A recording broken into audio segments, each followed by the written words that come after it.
আমার ভাইরা, এই দুনিয়ার জমিনে আমেরিকার মাটিতে একজন নায়ক ছিল, একাধারে গায়ক ছিল, ড্যান্সার ছিল, নাম হলো মাইকেল জ্যাকসন। যে মাইকেল জ্যাকসন একাধারে স্টেজের ভিতরে গান গাইতো, আবার নিচে নিচে ড্যান্স করতো। এই মাইকেল জ্যাকসন চিন্তা করলো, এই দুনিয়ার জমিনে আমাকে এই গান গাইতে হবে, আমাকে ড্যান্স দিতে হবে, আমাকে বেঁচে থাকতে হবে মিনিমাম 150 বছর। কত বছর? 150 বছরে দুনিয়ার জমিনে বাঁচতে হবে। এই চিন্তা করে এই মাইকেল জ্যাকসন তার চেহারাকে কয়েকবার পরিবর্তন পর্যন্ত করেছে, অপারেশন করে তার চেহারাকে অনেকবার পর্যন্ত পরিবর্তন করেছে। এমনকি আমার ভাইরা, এই মাইকেল জ্যাকসন আমেরিকার জমিনে 12খানা ডাক্তার তার সঙ্গে সব সময় রাখতো। 12খানা ডাক্তার, অসংখ্য নার্স তার সাথে থাকতো। এমনকি যা প্রয়োজন ছিল ঔষধের ভান্ডার নিয়ে মাইকেল জ্যাকসনের লোকজন তার সঙ্গে সব সময় চলতো। আমার ভাইরা, এমনকি তার কাছে এয়ার অ্যাম্বুলেন্স ছিল, অর্থাৎ কোনো অসুবিধা হবে মাটি দিয়ে নাই, বরং আকাশ দিয়ে হাসপাতালে যাওয়া হবে।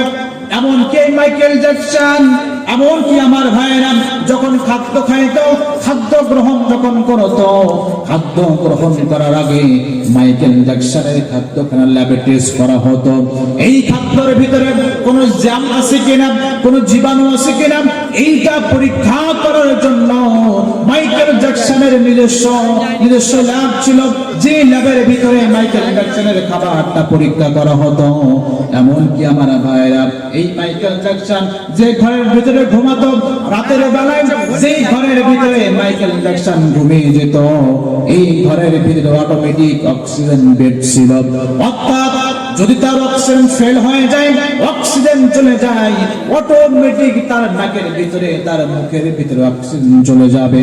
আমার ভাইরা, মাইকেল জ্যাকসন এত টাকা খরচ করেছিল, এত সম্পদ খরচ করেছিল শুধুমাত্র দুনিয়ার জমিনে এসে বাঁচবে বলে, 150 বছর বাঁচবে বলে, এই দুনিয়ার জমিনে বেঁচে থাকবে বলে মাইকেল জ্যাকসন চেষ্টা করেছিল। কিন্তু আমার ভাইরা, নির্মম কি পরিহাস, এই মাইকেল জ্যাকসন দুনিয়ার জমিন থেকে মাত্র 45 বছর বয়সে দুনিয়ার জমিন থেকে বিদায় হয়ে গিয়েছিল। আমার ভাইরা, এই মাইকেল জ্যাকসন যখন দুনিয়ার জমিন থেকে মারা গেল, মারা যাওয়ার সময় মাইকেল জ্যাকসনের সামনে 12খানা ডাক্তার তার সঙ্গে ছিল, অসংখ্য নার্স তার সঙ্গে ছিল, অসংখ্য ঔষধ তার সঙ্গে ছিল, এমনকি যা যা প্রয়োজন সব তার সঙ্গে ছিল।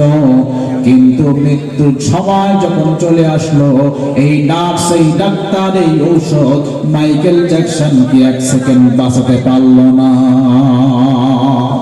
আল্লাহ বলছেন, আইনামা তাকুনু ইদরিকুমুল মাউত ওয়ালাউ কুনতুম ফি বুরুদিন মুশাইয়াদা। আল্লাহ বলছে, বান্দারে, মৃত্যুর সময় যখন তোমার চলে আসবে, আজরাইল আসার সময় যখন তোমার চলে আসবে, আজরাইল তোমার মাথার কাছে চলে আসার সময় যখন হয়ে যাবে, বান্দারে, মৃত্যুর সময় আসলে পরে তুমি মৃত্যুর ভয় থেকে পালানোর জন্য যদি একটা দুর্গের ভিতরে পালাও, যেখানে কোনো মানুষের দ্বারা যাওয়া সম্ভব নয়, যেখানে কোনো প্রাণীর যাওয়া সম্ভব নয়, আমার ভাইরা, আল্লাহ বলছে, বান্দারে, মৃত্যুর সময় তোমার চলে আসলে পরে, মৃত্যুর সময় যখন তোমার চলে আসবে, অটোমেটিক ওই দুর্গের ভিতরেও পালালেও সেখানে আজরাইল চলে যাবে, আজরাইল চলে যাবে। মৃত্যু থেকে পালায়ন করবে এমন জায়গা কোথাও কি আছে? আজকে বলবেন না আছে? কষ্ট পাচ্ছেন আপনারা? কেবল তো শুরু হলো, আমি বললাম তো ভূমিকায় কোনো কথা বলবো না, যে সময় সংখ্যা হয়ে আসছে, রাত গভীর হয়ে আসছে, ভূমিকায় কোনো কথা বললাম না, সরাসরি কথা বললাম। কষ্ট পাচ্ছেন আপনারা? আমার ভাই, মৃত্যু থেকে ভয় পেয়ে লাভ নাই, মরা আমাদেরকে লাগবে, মৃত্যু থেকে পালানো করার কোনো পথ নাই। এজন্য মুমিন যারা হবে, মুমিন কখনো মৃত্যু থেকে ভয় পাবে না, ঠিক কিনা বলেন? ইমানদার যারা হবে প্রকৃত মুমিন যারা হবে তারা জানে এই দুনিয়ার জমিন থেকে একদিন আমাদেরকে বিদায় নিতে হবে, আমাদেরকে চলে যেতে হবে, চিরন্তর সত্য কথা এটা। সুতরাং মুমিন যারা হবে, ঈমানদার ব্যক্তি যারা হবে, তারা কখনো মৃত্যুকে ভয় পাবে না। আমার ভাইয়েরা, বদর যুদ্ধ চলতেছে, এই সময় আবু জাহাল লক্ষ্য করে দেখলো আবু জাহালের কিছু সঙ্গপাঙ্গ কিছু লোক তারা যুদ্ধের ময়দান থেকে পালিয়ে চলে যাচ্ছে। আবু জাহাল লোকগুলোকে ডাকছে, তোমরা পালাও কেন? এই যুদ্ধের ময়দান থেকে আমরা এসেছি মুহাম্মদকে মেরে, দুনিয়ার জমিন থেকে মেরে আমরা এই মক্কার আরব ভূখণ্ডে মুহাম্মদকে নির্জন্য করব বলে আমরা যুদ্ধের ময়দানে এসেছি। আমার ভাইরা, আবু জাহালের লোকগুলোকে যখন এই কথা বলা হলো, আবু জাহালকে লোকগুলো বলছে, শোনো আবু জাহাল, আমি বলতে চাই কি কারণে যুদ্ধের ময়দান থেকে পালিয়ে যাচ্ছি, তার কারণ হলো কি কারণে যুদ্ধের ময়দান থেকে পালিয়ে যাচ্ছি, তার কারণ হলো, ওরে আবু জাহাল, এই যুদ্ধের ময়দান থেকে, এই যুদ্ধের ময়দানে আমরা তোমার পক্ষে, ইসলামের বিপক্ষে যুদ্ধ করতে এসে আমরা বুঝেছি আমরা এসেছি তোমার পক্ষে যুদ্ধ করার জন্য। আমরা যে যুদ্ধের ময়দানে মারা যাই, এই যুদ্ধের ময়দান থেকে আমরা মরে যাই, আমরা ক্ষতিগ্রস্ত হয়ে যাব, আমরা জাহান্নামী হয়ে যাব, আমরা বুঝেছি আমরা ক্ষতিগ্রস্ত হয়ে যাব। কিন্তু মুহাম্মাদের পক্ষে যারা যুদ্ধ করতে এসেছে, যে ঈমানদার গুলো মুহাম্মাদের পক্ষে যুদ্ধ করতে এসেছে, তারা আমরা বুঝেছি তারা বাঁচলেও লাভ হবে, মরলেও লাভ হবে, তারা মরলে শহীদ হয়ে যাবে, তারা মরলে শহীদ হয়ে যাবে, জান্নাতে চলে যাবে। আমার ভাইরা, আবু জাহালের লোকগুলো বলছে, শোন, আমরা এখান থেকে পালিয়ে যাচ্ছি, তার কারণ হলো, আমরা এখান থেকে পালিয়ে যাচ্ছি তার কারণ হলো যেন আমাদের মরা লাগে, মরা না লাগে। আমার ভাইরা, আবু জাহালের লোকগুলো যুদ্ধের ময়দান থেকে, আমার ভাইরা, বদর যুদ্ধের ময়দান থেকে আবু জাহালের যে লোকগুলো বদর ময়দান থেকে পালিয়ে গিয়েছিল, আমার দিকে তাকান, বলুন তো দেখি তারা কি আজ দুনিয়ার জমিনে, তারা কি আজ বেঁচে আছে নাকি? আমার মনে হয় এই কথাটা আপনি বুঝতে পারেন নাই। আবার বলছি, রিপিট করছে আবার, আবু জাহালের কিছু লোক যুদ্ধের ময়দান থেকে পালিয়ে চলে যাচ্ছে। আবু জাহাল তাদেরকে বলছে, শোনো, তোমরা কেন পালাচ্ছ? তারা বলছে, শোনো, এই যুদ্ধের ময়দান থেকে আমরা পালিয়ে যাচ্ছি তার কারণ হলো আমরা তো মুমিন না, আমরা কাফের, আমরা মারা গেলে আমরা জাহান্নামে চলে যাব, আমাদের ক্ষতিগ্রস্ত হয়ে যাব, এজন্য যুদ্ধের ময়দান থেকে পালিয়ে যাচ্ছি যেন আমাদের মরা না লাগে। কি করে না লাগে? মরা না লাগে। আচ্ছা বলুন তো, যারা যুদ্ধের ময়দান থেকে পালিয়ে গিয়েছিল যেন মরা না লাগে, তারা কি আজ বেঁচে আছে? আছে? বেঁচে নাই। পক্ষান্তরে আবার যারা মুহাম্মাদের পক্ষে যুদ্ধ করতে আসছিল বদর নামক ময়দানে, তারা কিন্তু যুদ্ধের ময়দান থেকে পালিয়ে যান নাই। আল্লাহর নবীর সঙ্গে যারা আসছিলেন যুদ্ধ করতে, তারা কিন্তু কেউ পালিয়ে যান নাই, তারা যুদ্ধ করেছিল। আচ্ছা বলুন তো, তারাও কি বেঁচে আছে? নাই। দুই দলের কেউ কিন্তু নাই। অর্থাৎ ইসলামের পক্ষে যারা থাকবে তারাও বাঁচবে না, ইসলামের বিপক্ষে যারা থাকবে তারাও বাঁচবে, কিন্তু ইসলামের পক্ষে যারা থাকবে এই মানুষগুলো কখনো মৃত্যুকে ভয় পাবে? মুমিন যারা হবে এই মুমিনগুলো কখনো মৃত্যুকে ভয় পাবে? কিন্তু মুনাফিক যারা হবে, কাফের যারা হবে, তারা সব সময় মৃত্যুকে ভয় পাবে। ঠিক কিনা বল? আমার ভাইরা, কাফেররা মৃত্যুকে ভয় পায় আর মুমিনরা মৃত্যুকে ভয় পায় না। তার দুইটা কারণ রয়েছে। এক নাম্বার কারণ হলো, আল্লাহর নবী বলেছেন, আদ-দুনিয়া সিজনুল মুমিন ওয়া জান্নাতুল কাফির। আল্লাহর নবী বলেছেন, এই দুনিয়ার জমিনটা হলো মুমিনদের জন্য জেলখানার মতো, আর যারা কাফের রয়েছে তাদের জন্য আল্লাহ জান্নাত বানিয়ে রেখেছেন। আচ্ছা বলুন তো দেখি, তারা জান্নাতে যাবে, তারা কি জান্নাত থেকে বাইরে হতে চাইবে নাকি? জান্নাতে যারা যাবে এই মানুষগুলো কখনোই জান্নাত থেকে বাইরে হতে চাইবে না। কিন্তু আমার ভাইরা, যারা জেলখানার ভিতরে গিয়েছেন তারা বুঝেছেন, জেলখানার ভিতরে যদি আপনার জন্য ভালো থাকার ব্যবস্থা করা হয়, ভালো খাবারের ব্যবস্থা করা হয়, ভালো পোশাকের ব্যবস্থা করা হয়, আপনার বিনোদনের জন্য টিভির ব্যবস্থা করা হয়, খেলাধুলার ব্যবস্থা করা হবে, সব কিছু ব্যবস্থা করা হবে, কিন্তু আমার ভাইরা জেলখানার যে কয়েকগুলো যায়, বলুন তো দেখি, জেলখানার ভিতরে তাদের কি মন টেকে নাকি? আসতে বলেন, মন টেকে? আমার দিকে তাকান ভাই, যতটুকু সময় আসেন আমার দিকে তাকান, ঠিক বলতে আপনারা আমার চেহারা এত খারাপ না যে আমার বাদ দেবে অন্যদিক তাকাবে, আমার দিকে তাকাবে। আলোচনা করতেছি, শুনুন না ভাই, খারাপ আলোচনা, মজা নেই, শুনেন, মন দিয়ে শুনেন। মনে খাবার চলতে পারে নাকি? খাদ্য বন্ধ হয়ে গেছে, খাদ্য বন্ধ হয়ে গেছে, ভাই চলে যাচ্ছে, বাকি সময়গুলো একবার নীরব সরব শুনবেন, পারবো তো ইনশাআল্লাহ। যে কথা বলছিলাম, কি বলছিলাম জানো? মুমিনরা মৃত্যুকে ভয় পাবে, তার কারণ হলো মুমিনদের জন্য এই দুনিয়ার জমিনটা জেলখানার মতো, আর কাফেরদের জন্য জান্নাতের মতো। জান্নাত থেকে কেউ পালিয়ে যেতে চায় না, জান্নাত থেকে কেউ বাহির হতে চাইবে না, কিন্তু জেলখানার ভিতরে হাজার হাজার আপনি খাবার দেন ভালো, থাকার জায়গা ভালো দেন, জেলখানায় মানুষ থাকতে চায় না, ঠিক কিনা বলা?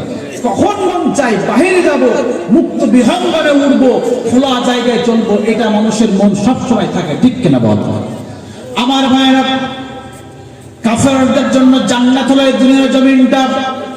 কাফেররা যেমন মানুষ জান্নাত থেকে পালিয়ে যেতে চায় না, জান্নাতে থাকতে চায়, ঠিক তেমনি মুমিন, ঠিক তেমনি কাফেররা এখান থেকে যেতে চায় না।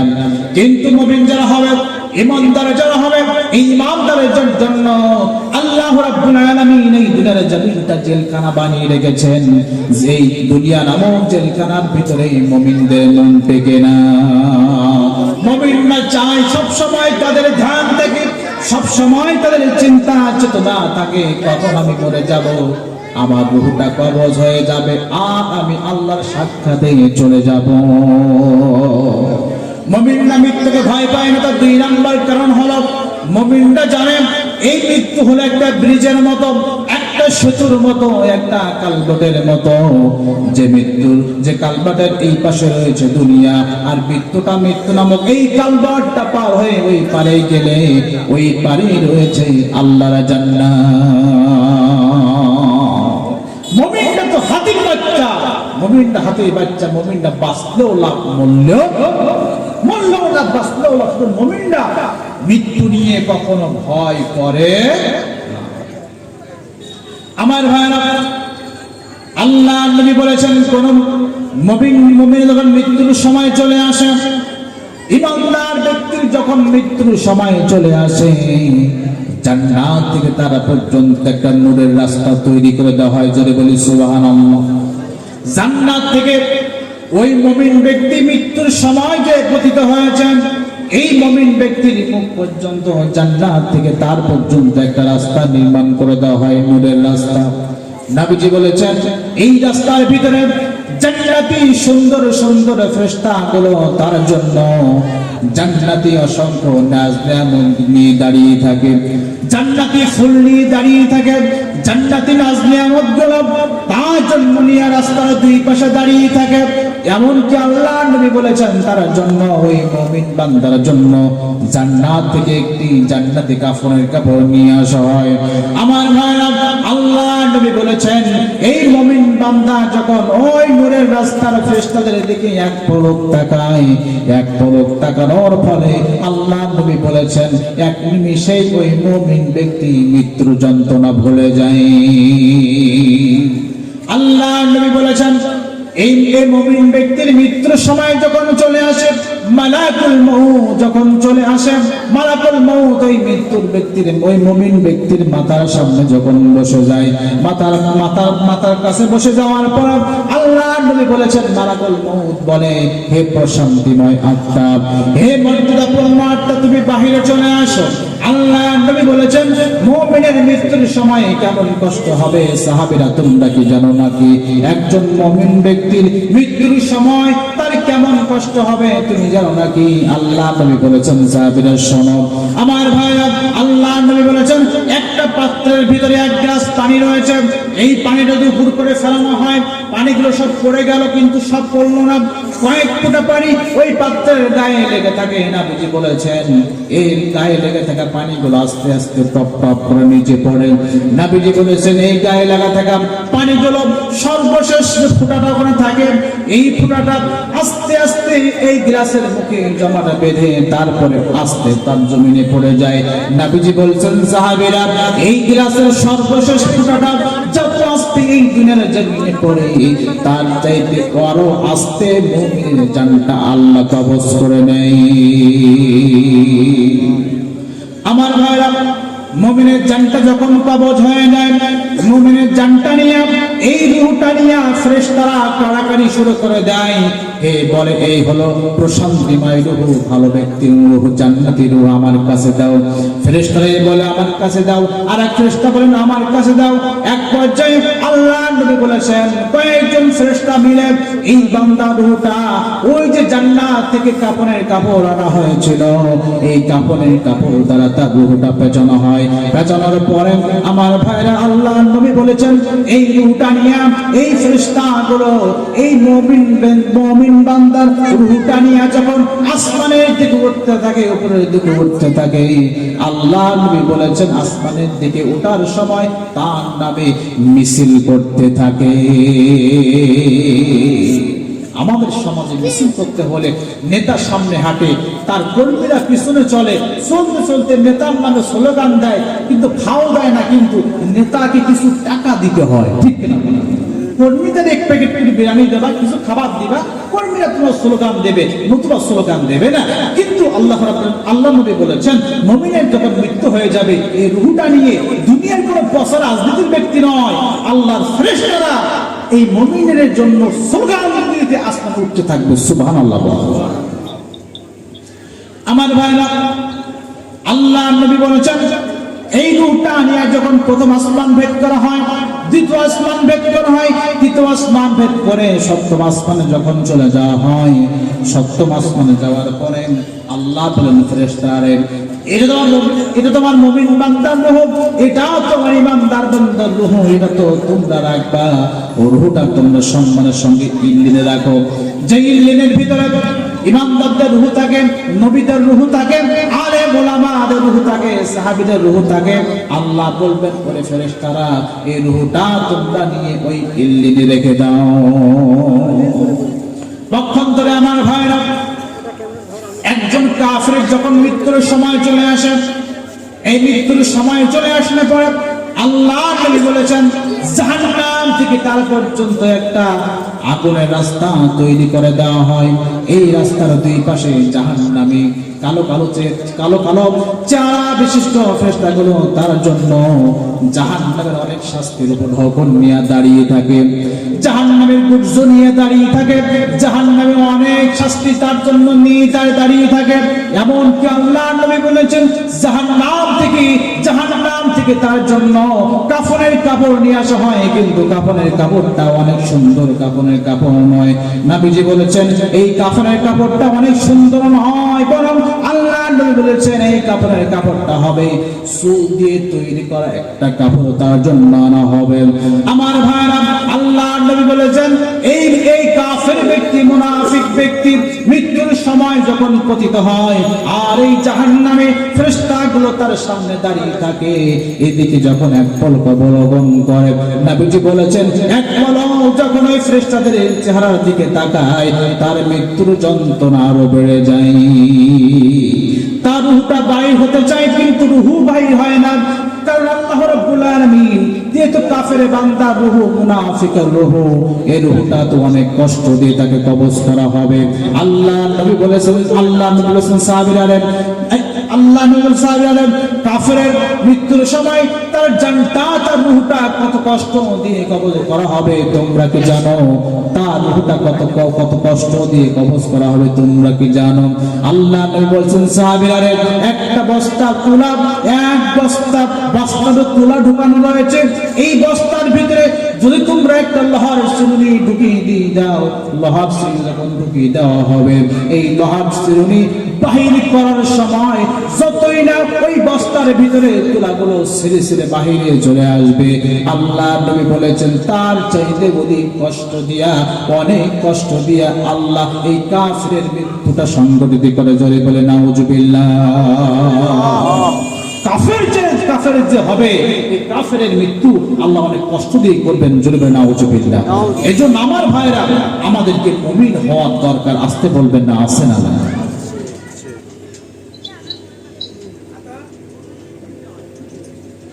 আমার ভাইরা কষ্ট পাচ্ছেন আপনারা? আসলে একাধারে সে অনেক দিন থেকে একাধারে রাত জাগা সারা রাত জাগা, এজন্য কন্ট্রোল সমস্যা হচ্ছে, মাঝে মাঝে পানি খাচ্ছি, সমস্যা হচ্ছে আপনাদের? আমার ভাইরা, এই জাহান্নামী ব্যক্তির রূহটা নিয়ে ফেরেশতারা যখন ওই জাহান্নামের ওই চুলালা বিশিষ্ট কাপড়ের কাপড়টা নিয়ে যখন আসমানের দিকে উঠতে থাকে, আসমানের ফেরেশতারা তার জন্য দরজা খুলে না, তাকে উঠতে দেওয়া হয় না।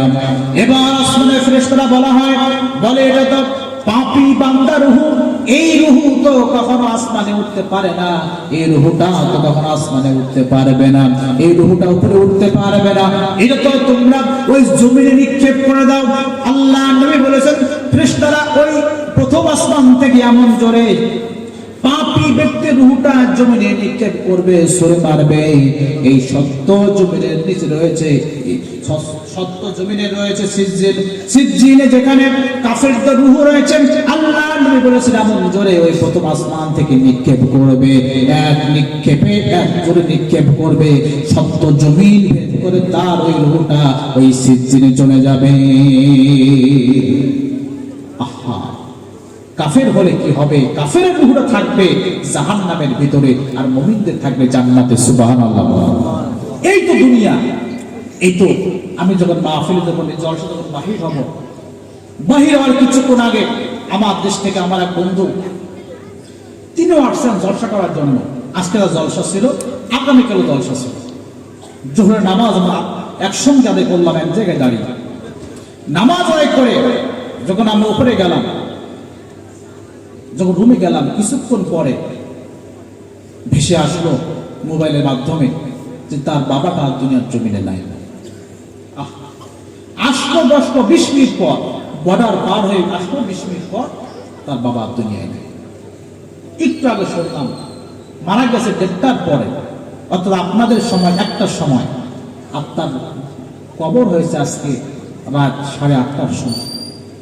এই তো দুনিয়া, এই তো দুনিয়া। আপনি মরে যাওয়ার আগে আপনাকে সকলে আপ্যায়ন করবে, সকলে ভালোবাসবে, কিন্তু একবার মরে গেলে আপনাকে কেউ, আপনি যা হন না কেন, আপনাকে কেউ দুনিয়ার জন্য রাখতে চাইবে না। রাখবে আপনাকে? আপনি মারা গিয়েছেন, দুনিয়া স্বার্থপর কেমন দেখেন। আপনি টাকা পয়সা গুছিয়ে পাইলিং করে 10 তলা বিল্ডিং এর মালিক আপনি হয়েছেন, 10 তলা বিল্ডিং আপনি বানিয়েছেন, 5 তলা বিল্ডিং বানিয়েছেন, কিন্তু একবার চোখটা বন্ধ করে দেখুন না ভাই, এই পাইলিং করা বিল্ডিং এ মৃত্যু নামক এই তো জিনিসটা এত স্বার্থপর করে দেবে দুনিয়াটাকে। আপনি মরার সঙ্গে সঙ্গে আপনার সন্তানের আপনজনেরা এই পাইলিং করা বিল্ডিং এ আপনাকে এক মুহূর্তের জন্য রাখবে না।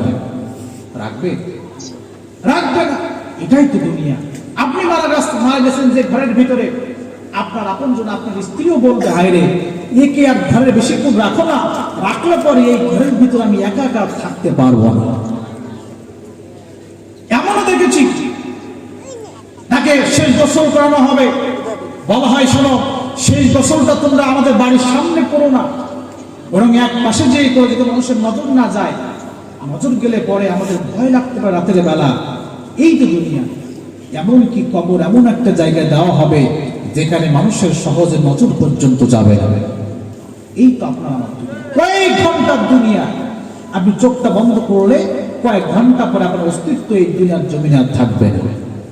আপনাকে কেউ মনে রাখবে না। আপনি যাই কিছু হন না কেন, আপনাকে দুনিয়ার কেউ মনে রাখবে না। আমার ভাইরা, এই কবরটা বড় কঠিন জায়গা। আল্লাহর নবী সাহাবী ওসমান বলেন, এই কবর এমন একটা জায়গা যে কবরের ভিতরে কোনো সাথী থাকবে না। কিয়ামতের ময়দানে অনেক সাথী থাকবে, জাহান্নামে অনেক সাথী থাকবে, কিন্তু কবর এমন একটা জায়গা, কবর এমন একটা গর্ত যে কবরের ভিতরে কোনো সাথী থাকবে না, কোনো বাদী থাকবে না, এখানে থাকতে হবে। আমার ভাইরা, আপনি যখন কবরে চলে যাবেন, আমি যখন কবরে চলে যাব, আমার আপনার আপনজনের যখন কাপড় পরিয়ে যখন দাফন করে দিয়ে চলে আসবে, আমরা সকলে জানি আমাদের কবরের ভিতরে, আমাদের কবর দিয়ে 40 কদম যেতে যতক্ষণ সময় লাগে, এই 40 কদমের সময়ের ভিতরে 2 জন ফেরেশতা চলে আসে। এই 2 জন ফেরেশতা এই মৃত্যু ব্যক্তিকে আবার তুলে বসানো হয়। তুলে বসানোর পরে তাকে কিছু প্রশ্ন করা হয়। আচ্ছা বলুন তো, প্রশ্ন করা হয় কয়টা? 3টা, কিন্তু কবরে মোট প্রশ্ন হবে 5টা। কয়টা? জানতে চান কয়টা প্রশ্ন হবে? 5টা। মুমিনদের জন্য প্রশ্ন হবে 5টা, আর কাফেরদের জন্য হবে 4টা। কয়টা? 4টা। 1 নাম্বার প্রশ্ন করবেন আল্লাহ। কে করবেন? আল্লাহ করবেন। 2, 3 এবং 4 নাম্বার প্রশ্ন করবেন ফেরেশতারা। আর 1 থেকে 4 নাম্বার প্রশ্নের জবাব যে ব্যক্তি দিতে পারবে তাকে এক্সট্রা আরেকটা প্রশ্ন করা হবে। সুবহানাল্লাহ বলেন। সুবহানাল্লাহ। 1 নাম্বার প্রশ্ন করবেন কে বললাম? আল্লাহ। আমার ভাইরা, এই 1 নাম্বার প্রশ্ন করা আল্লাহ রাব্বুল আলামিন বান্দাকে মৌখিকভাবে পরীক্ষা করবেন না, বরং বান্দাকে প্রশ্ন করবেন মানসিকভাবে পরীক্ষা করবেন। দেখেন, আমরা সমাজের ভিতরে আমাদের সন্তানদেরকে, আমাদের বন্ধুদেরকে অনেক সময় আমরা ঠাট্টা করে অনেক কথা বলি, বলার পরে বলি, বন্ধুরে আমি তো এই কথা এমনি বলছিলাম তোমার মনটা পরীক্ষা করার জন্য। বলি কি বলি না? এই যে বন্ধু কিছু টাকা পর্যন্ত দাও তো। বন্ধু বলে আমার কাছে টাকা নাই, বলা হয় বন্ধু টাকা নেবেও কিন্তু বলি নাই, বলিস তোমার মনটা পরীক্ষা করার জন্য। এমন কথা হয় কি হয় না? আমার ভাইরা, আল্লাহ রাব্বুল আলামিন কবরের ভিতরে আপনাকে প্রশ্ন করবেন, মৌখিক নয় বরং এটা মানসতান্ত্রিক মানসিক প্রশ্ন করবেন। প্রশ্নটা কেমন হবে? আল্লাহ নবী বলেছেন, কোন মৃত্যু ব্যক্তির যখন কবরে রাখা হয়, এই কবরটা যদি ফজরের পরে দেওয়া হয়, এই কবরটা জোহরের পরে দেওয়া হয়, এমন কিন্তু রাতের বেলায় কবরটা দেওয়া হয়, নবীজি বলেছেন যখন কবরের ভিতরে 2 জন ফেরেশতা এসে এই মৃত্যু ব্যক্তি যখন তুলে বসানো হয়, তখন এমন একটা সময় ওই মৃত্যু ব্যক্তি দেখতে পায়, জোহরের সময় কবর দিল সেটা দেখতে পাবে, আসরের সময় কবর দিল সেটাও দেখতে পাবে, আবার ফরজের পরে কবর দিলে সেটাও দেখতে পাবে। আর সেটা হলো যখন মৃত্যু ব্যক্তিকে তুলে বসানো হবে, তখন মৃত্যু ব্যক্তি দেখতে পাবে সূর্যটা পশ্চিম আকাশে ডুবে যাচ্ছে। সূর্যটা পশ্চিম আকাশে ডুবে যাচ্ছে। এই ডুবে যাওয়ার মাধ্যমে, সূর্যটা ডোবানোর মাধ্যমে আল্লাহ রাব্বুল আলামিন বান্দাকে পরীক্ষা করবেন, বান্দারে সূর্য ডোবানোর মাধ্যমে তোমাকে পরীক্ষা আমি করতেছি। তার কারণ হলো বান্দা আল্লাহ পরীক্ষা করবেন বান্দা নামাজি ছিল কিনা। বান্দা নামাজি হতো, নামাজি হয়, ওই বান্দা যখন দেখবে সূর্য ডুবে যায়, সূর্য ডুবে যাচ্ছে, এমন সময় বান্দা তখন বলবে, হায় রে কে আছো, আমার পাশে কে আছো, আমার আশেপাশে কে আছো, আমার ওযুর পানি দাও, আমি নামাজ আদায় করব। আমার ওযুর পানি দাও, আমি নামাজ আদায় করব। আচ্ছা বলুন তো, আমরা 5 ওয়াক্ত নামাজি, ভালো করে বুঝবেন, যারা নামাজ না পড়লে অনেক কষ্ট হয় এমন লোক আছে না? নামাজ কাজা করলে, এখন তো নামাজ কাজা করলে অনেক কষ্ট হয় এমন লোক কিন্তু আছে না? নাই আছে না? আপনাদের কষ্ট হয় না? আমার ভাই, এই ব্যক্তি জোহরের নামাজ আদায় করেছে জামাতের সহকারে, নামাজ আদায় করে দুপুরে খানা খেয়ে একটু ঘুমিয়ে গেছে। ঘুমানোর পরে বাড়িতে কেউ তাকে আর ডাকলো না, ডাকার পরে এমন একটা সময় তার ঘুমটা ভেঙে গিয়েছে, ঘুমটা ভাঙলো, যে সময় সে তাকিয়ে দেখে, ঘড়ির দিকে তাকিয়ে দেখে যে আসরের আজান হয়ে গিয়েছে। আসরের আজান তো শুধু হয় নাই, বরং নামাজের সময়, আসরের নামাজটার সময় চলে আসছে, মাগরিবের সময়টা আগত হচ্ছে, সূর্য ডুবে যাচ্ছে, এমন সময় নামাজ পড়া যাবে না, হয়তো 2-5 মিনিট সময় আর বাকি আছে। আচ্ছা বলুন তো, যদি এমন সময় সে দেখতে পায় ঘুম থেকে উঠে, তখন ওই নামাজি ব্যক্তির প্রথম কাজ হবে কি করা? প্রথম কাজ হবে, দুনিয়ার যা কিছু হোক না কেন, যা হয় হোক, আমি নামাজি ব্যক্তি, নামাজের সময় চলে যাচ্ছে, নামাজটা আগে পড়তে হবে। ঠিক কিনা বলেন? এই সময়টা আপনজনের ডাকে পিছন দিক থেকে, আপনজনের ডাকে সাড়া দেওয়ার সময় পর্যন্ত তার নাই। ঠিক কিনা বলেন? আমার ভাইরা, ঠিক তেমনই কবরের ভিতরে আল্লাহ রাব্বুল আলামিন সূর্যটা ডুবো ভাব করে দিয়া বান্দাকে পরীক্ষা করবেন, বান্দারে দুনিয়ার জমিনে তুমি নামাজি ছিলে কিনা। আচ্ছা বলুন তো দেখি, নামাজ পড়ার দরকার আছে না নাই? আছে না নাই? নামাজ যে পড়বে সে মুমিন, নামাজ যে না পড়বে সে কখনো মুমিন হতে পারে? ইমানদার দাবি করলেও, মুসলমান দাবি করলেও আপনি নামাজ পড়লেন না, আপনি আল্লাহর খাতায় আপনি ইমানদার হতে পারলেন না। আপনার আপনার নাম আব্দুর রহিম হতে পারে, ভোটার লিস্টে আপনার নাম আব্দুর রহিম হতে পারে, এলাকার মানুষ আপনাকে মুসলমান বলে জানতে পারে, কিন্তু আল্লাহর খাতায় আপনি মুমিন হতে পারেন। আমার ভাইরা, যদি ব্যক্তি মুমিন না হয়, সূর্য ডুবে যাক আর যাই করুক না কেন, বান্দার কিন্তু সেদিকে খেয়াল থাকবে না।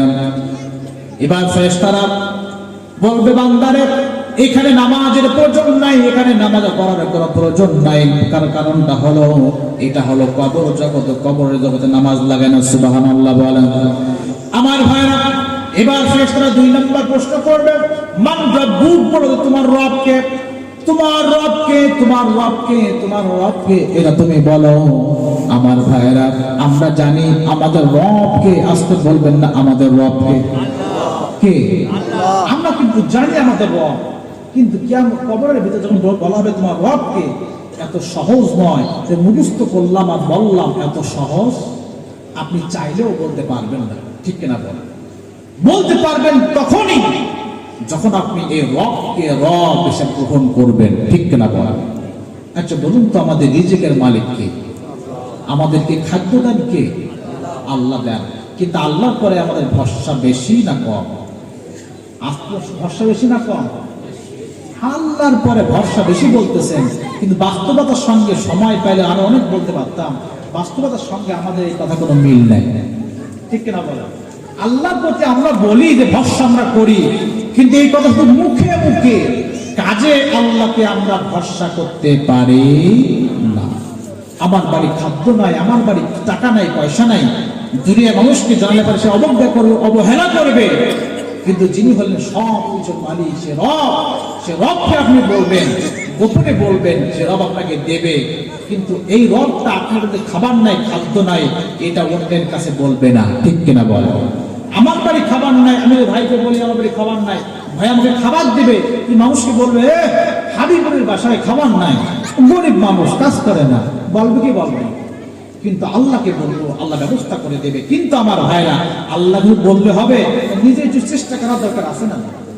আছে না? আমার ভাইরা, এই রবটাকে আপনাকে মানতে হবে ব্যক্তিগতভাবে, পারিবারিকভাবে, সামাজিকভাবে, অর্থনৈতিকভাবে। আপনাকে রবকে, আল্লাহকে রব হিসেবে গ্রহণ করতে হবে।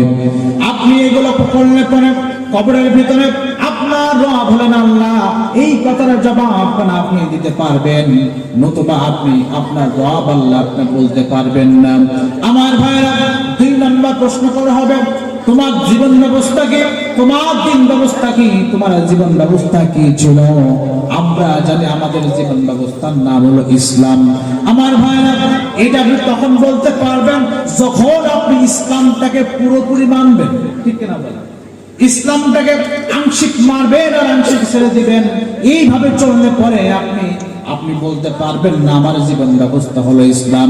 আল্লাহ বলেছেন উদখুলু ফিস সিলমি কাফা, আল্লাহ বলেছেন বান্দারে ইসলামের ভিতরে আংশিক নয়, 3 ভাগের 1 ভাগ নয়, আধা আধি নয়, অল্প নয়, বেশি নয়, বরং বান্দারে ইসলামের ভিতরে তুমি পরিপূর্ণ প্রবেশ করো। পরিপূর্ণ ইসলামের ভিতরে প্রবেশ করার দরকার আছে না নাই? আছে না? আছে। ইসলামের ভিতরে পরিপূর্ণ প্রবেশ আপনাকে করতেই হবে। আমার ভাইরা, 3 নম্বর প্রশ্ন করা হবে, তোমার নবীকে ছিল, যদি আপনি নবীকে না মানেন, নবীকে আপনি বলতে পারবেন না এটা আমার নবী। আমার ভাইরা, আমরা নবীকে শুধুমাত্র মুখে মুখে ভালোবাসি, কিন্তু নবীকে মানার ব্যাপারে আমাদের সেখানে শূন্য, ঠিক কিনা বলেন? নবীকে আমরা ভালোবাসি, আমরা মুখে মুখে বলি, কিন্তু নবীকে ভালোবাসার বহিঃপ্রকাশ হলো নবীকে মেনে মেনে চলা, ঠিক কিনা বলেন? নবীকে মানলাম না, নবীকে ভালোবাসা হলো। আচ্ছা বলুন তো, আপনার এলাকায় বিয়ে হয় কি হয় না? বিয়ে হয়, বিয়ের রাতে বাসর হয়, ঠিক কিনা বলেন? বল্টু মিয়ার বিয়ে হয়েছে, বিয়ে হওয়ার পরে চিন্তা করছে, হায় রে বিয়ে তো করছি, বাসর ঘরে ঢুকবো, বউকে বাসর ঘরে খুশি করতে হবে। কি করতে হবে? খুশি করতে হবে।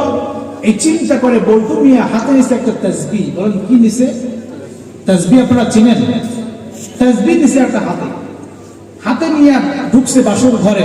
বাসর ঘরে ঢুকে বইয়ের নাম ছিল লাকি, ঢুকে ঢুকে বলছে, লাকি আমি তোমাকে ভালোবাসি। তাসবিহ একবার গুনে আর বলে, লাকি আমি তোমাকে ভালোবাসি, লাকি আমি তোমাকে ভালোবাসি। রাতের বেলা 2000 বার, সকাল বেলা 500 বার, পরের দিন 2000 বার। আচ্ছা বলুন তো, এইভাবে যদি চলতে থাকে, বইয়ের কোনো খোঁজ দিল না, তার সঙ্গে কথাবার্তা নাই, মেলামেশা নাই, কিছু নাই। আচ্ছা বলুন তো, তাসবিহ গুনলে, শুধুমাত্র তাসবিহ গুনলে বউ থাকবে না ভাগবে? কি হবে? বউ থাকবে? থাকবে। এখন তো যে স্মার্ট যুগ, ও 2-3 দিন লাগবে না, রাতের বেলায় পালায় চলে যাবে, ঠিক কিনা বলে? ও ফোন লাগাবে, ও তো বল্টু করে আসলে কি হবে, ও তো আরেকজন ওই পাশে আছে, ও ফোন লাগাবে, হ্যালো আমারে বল্টু নিয়ে পাগল, তুমি চলে আসো, ঠিক কিনা বলে? তাহলে বুঝলাম, বাসন করে তাসবিহ গুনলে, বইয়ের নামে তাসবিহ গুনলে যেমন বউ থাকে না, বউয়ের সঙ্গে মেলামেশা করা লাগে, তার সঙ্গে কথা বলা লাগে, তার ভালো মন্দ খোঁজ নেওয়া লাগে, তাকে জিনিসপত্র কিনে দেওয়া লাগে। না দিলে, শুধুমাত্র ভালোবাসি মুখে মুখে বললে যেমন বউ থাকবে না। আপনি আমি নবীকে ভালোবাসি মুখে মুখে, কাজে করলাম না, এ ভালোবাসা আসলে ভালোবাসা? ভালোবাসা হলো না। হায় রে ভালোবাসা, এই তো 2 দিন আগে ভালোবাসা হয়ে গেল, ঠিক কিনা বলেন? আজ কয় তারিখ ইংরেজি? কয় তারিখ? 17 তারিখ। 3 দিন আগে 14 ফেব্রুয়ারি ছিল, ঠিক কিনা বলে? ভালোবাসা দিবস। আমাদের ভিতরে নোংরামি ভালোবাসা ঢুকে গেছে, ঠিক কিনা বলে? মুসলমানদের কখনো বছরে একটা দিন ভালোবাসার দিন এটা হতে পারে না। পারে? মুসলমানদের ভালোবাসা হবে, আমরা মুসলমান, আমরা যাকে ভালোবাসবো 24 ঘন্টা 365 দিন তাকে ভালোবাসবো, ঠিক কিনা বলে? মুসলমানেরা আমাদেরকে ভালোবাসবো না, একটা সেকেন্ডের জন্য আমরা তাকে আমরা ভালোবাসবো না। এজন্য ভালোবাসতে হবে কাকে? আসতে। এজন্য ভালোবাসার বহিঃপ্রকাশ হলো তাকে মেনে মেনে চলা। কিন্তু আমার ভাইয়ের দুঃখের বিষয় হলো, 50 বছর বয়স, 40 বছর বয়স, এমন মুরব্বী আছে এখনো মুখে দাড়ি নাই। আছে না নাই? আছে না নাই? আছে না? মুখে দাড়ি নাই এমন এমন মুসলমান আছে না? আপনি আবার বলবেন আমার নবী মুহাম্মদ, আমার নবী আপনার নবী, আপনার ভিতরে নবী কোনো সুরাত সিরাত কিছু নাই, আপনি বলতে পারবেন না, ঠিক কিনা বলেন? এবার 4টা প্রশ্নের জবাব পারলে পরে ফেরেশতারা আরেকটা এক্সট্রা প্রশ্ন করবে, সেটা হলো বলবে, বান্দা রে তুমি এই প্রশ্নগুলো কোন জায়গা থেকে শিখছো? সুবহানাল্লাহ। বান্দা বলবে যে আমি এই প্রশ্নগুলোর জবাব জেনেছি কোরআন থেকে। কি থেকে? কোরআন থেকে জেনেছি। আচ্ছা বলুন তো দেখি, কোরআন আমাদেরকে বেশি বেশি পাঠ করার দরকার আছে না নাই? আছে না? দেখুন, আল্লাহ যদি পারতেন, আল্লাহ যদি নবীর কাছে কোরআন নাজিল করেছেন, প্রথমেই চাইলে নবীজির কাছে বলতে পারতেন নামাজের কথা, পারতেন না? আল্লাহ চাইলে বলতে পারতেন নবী নামাজ কায়েম করেন, আল্লাহ চাইলে বলতে পারতেন নবী যাকাত দেন, আল্লাহ চাইলে বলতে পারতেন নবী হজ করেন, কিন্তু না, আল্লাহ প্রথম কথা বলেছেন ইকরা বিসমি রাব্বিকাল্লাযী খলাক, ঠিক কিনা বলেন?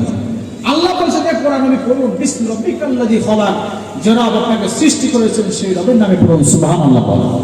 এজন্য আমরা মুসলমান হিসাবে আমাদেরকে আমার ধর্মগ্রন্থ কোরআন, এই কোরআনটা বেশি বেশি পাঠ করা দরকার। আসতে বলবেন না, আছে না নাই? এজন্য আজ থেকে সংকল্প করতে হবে, ইচ্ছা পোষণ করতে হবে, আজ থেকে কোরআন আমরা পারি না, আমরা কোরআন শিখবো, পারবো তো ইনশাআল্লাহ। আমার ভাইরা, আল্লাহ নবী বলেছেন লা তাকুমুস সাআতু হাত্তা লা ইউকালা ফিল আরদি আল্লাহু আল্লাহু, আল্লাহ নবী বলেছেন লা তাকুমুস সাআতু হাত্তা, ততক্ষণ পর্যন্ত এই দুনিয়ার জমিনটা কিয়ামত হবে না, যতক্ষণ পর্যন্ত এই দুনিয়ার জমিনে আল্লাহ আল্লাহ বলার মতো একজন ইমানদার থাকবে। ইমানদার একজন থাকা, ইমানদার যখন একজন এই দুনিয়ার জমিনে থাকবে, ততক্ষণ পর্যন্ত আল্লাহ কিয়ামত সংঘটিত করবেন না। আমার ভাইরা, ইমানদার থাকলে পরে আল্লাহ রাব্বুল আলামিন এই দুনিয়ার জমিনটা রাখবেন, কিন্তু ইমানদার যখন থাকবে না, এই দুনিয়ার জমিনটা আল্লাহ কিয়ামত সংঘটিত করবেন। আমার ভাইরা, আচ্ছা বলুন তো, এই সমাজে আমাদের এই এলাকায় ধান লাগানো হয় কি হয় না? হয় না? ধান চাষ হয়। ধান চাষ যখন হয়, চৈত্র বৈশাখ মাসে এই ধানটা কাটা হয় কি হয় না? ভালো করে বুঝবো, ধান কাটা হয় না? এই ধান কাটা হয় চৈত্র বৈশাখ মাসে। আপনি ধান কেটে বাড়ি নিয়ে আসলেন, কিন্তু ধানের ওই নিচে একটা অংশ থেকে যায় কি যায় না? যায় না। এটাকে আমরা কি বলি বলুন তো? নাড়া বলি। কি বলি? নাড়া বলেন, আমরাও নাড়া বলি। আচ্ছা বলুন তো দেখি, এই নাড়াটা আপনি রেখে আসলেন জমিতে, আপনি রেখে আসার পরে কয়েকদিন পরে আপনার সন্তান, ছোট্ট বাচ্চা আপনাকে বলছে, আব্বু আমরা এত কষ্ট করে ধান লাগিয়েছিলাম, ধান লাগানোর পরে আমরা ধান কেটে বাড়িতে নিয়ে আসছি, কিন্তু ধানের যে তলার যে অংশগুলো ছিল ওগুলো তো নিয়ে আসি নাই। এই গোড়াগুলো আমাদের এলাকায় আব্দুর রহিম চাচা কেটে নিয়ে যাচ্ছে, সোলা আব্দুল লাঠি নিয়ে যায়, চাচাকে আমরা বাধা দেই। আচ্ছা বলুন তো, এই কথা সন্তান বললে পরে কোন জমিওয়ালা, কোন আব্বা, কোন পিতা কি এই লাঠি নিয়ে সন্তানের সঙ্গে কি জমিতে যাবে মারামারি করতে? যাবে? যাবে না। তার কারণ হলো, আরো বলবে, বাবা আব্দুর রহিম চাচা তোমার ধানের গোড়া কাটিয়ে নিয়ে যাচ্ছে, নাড়া কাটিয়ে নিয়ে যাচ্ছে, এটা লস হচ্ছে না, বরং আমাদের জমিনটা পরিষ্কার হচ্ছে। ঠিক কিনা বল? তাহলে বলে গেল ধানের গোড়ার মূল্য ততক্ষণ পর্যন্ত আছে, আমি কিন্তু ধানের গোড়ার সার দিয়েছি। ঠিক কিনা বলেন? সার কোন জায়গায় দেওয়া হয়? গোড়ায় দেওয়া হয় না? ধানের গোড়ায় সার দেওয়া হয়, ধানের গোড়ায় পানি দেওয়া হয়, কিন্তু ওই ধানের গোড়ায় ততক্ষণ পর্যন্ত মূল্য আছে যতক্ষণ পর্যন্ত ধান আছে। ঠিক কিনা বলেন? ধান আমি কেটে নিয়ে আসলাম, আমার কাছে এই ধানের গোড়ার কোনো মূল্য নাই। ঠিক তেমনই এই দুনিয়ার জমিনটার মূল্য ততক্ষণ পর্যন্ত আল্লাহর কাছে আছে যতক্ষণ পর্যন্ত ইমানদার আছে। ইমানদার নাই, এই দুনিয়ার দাম আল্লাহর কাছে চানা পয়সার সমতুল্য নয়। ঠিক কিনা বল? কিন্তু আমার ভাই, আফসোসের বিষয় হলো বিশ্বব্যাপী আজকে ইমানদারদেরকে ঘুটিয়ে দেওয়ার জন্য, নিচ্ছন্ন করিয়ে দেওয়ার জন্য একদল উঠে পড়ে লেগেছে। কথা বলেন, ঠিক কিনা বলেন? লেগেছে না? আহা, তাদেরকে বলছি, শুনুন, বুকার রাজ্যে বাস করছেন আপনারা। আচ্ছা বলুন তো, আপনাদের এলাকায় গাছ লাগানো হয় কি হয় না? যে কোনো গাছ। এই গাছ, ধরুন আপনি একটা আম গাছ লাগিয়েছেন, এই আম গাছের একটা মূল শিকড় আছে। আপনারা কি বলেন? মূল শিকড় বলেন তো নাকি? মূল শিকড়। এই মূল শিকড় আপনি কেটে আপনি লাগিয়ে দেন। মূল শিকড় কিন্তু নাই, কেটে ফেলে লাগিয়ে দেন। যেখানে সার লাগে 500 গ্রাম, আপনি দিলেন 5 কেজি। যেখানে পানি লাগে 5 লিটার, দিলেন 50 লিটার। আচ্ছা বলুন তো, 5 কেজি সার দিলেন, 50 লিটার আপনি পানি দিলেন, কিন্তু মূল শিকড় কেটে দিয়েছেন। বলুন তো দেখি, এই গাছটা কি আসলে বাঁচবে? বাঁচবে? মূল শিকড় নাই। কি নাই? মূল শিকড় নাই, এই গাছ বাঁচার কোনো প্রশ্ন ওঠে না। ঠিক তেমন ইমানদারদেরকে মেরে যারা এই দুনিয়ার জমিনে টিকে থাকতে চায়, মনে রাখবেন, আবু লাহাব, আবু জাহাল, ফিরআউন পর্যন্ত পারে নাই ইমানদারদেরকে মেরে থাকতে। ইমানদারদেরকে মেরে দেবা, এই দুনিয়ার জমিনটা আল্লাহ রাখবেন না। ঠিক কিনা বল? এই দুনিয়ার জমিনটা আল্লাহ শেষ করে ফেলবেন। ইমানদার যতক্ষণ পর্যন্ত আছে এই দুনিয়ার জমিন থাকবে, যখন থাকবে না এই দুনিয়ার জমিনটা আল্লাহ রাখবেন না। সুবহানাল্লাহ বলা। আমার ভাইরা, আল্লাহ নবীর কাছে কাফেররা বলছে, ইয়া রাসূলুল্লাহ, ইয়া হাবিবাল্লাহ, আপনি যে কিয়ামতের কথা বলেন, আপনি যে পরকালের কথা বলেন, হাসরের কথা বলেন, ইয়া রাসূলুল্লাহ, ইয়া হাবিবাল্লাহ, বলুন তো দেখি এই কিয়ামতটা কখন সংঘটিত হবে? কিয়ামতটা কিভাবে হবে? আল্লাহ নবীর কাছে কাফেররা যখন বলছে, বলুন তো দেখি কিয়ামতটা কিভাবে হবে?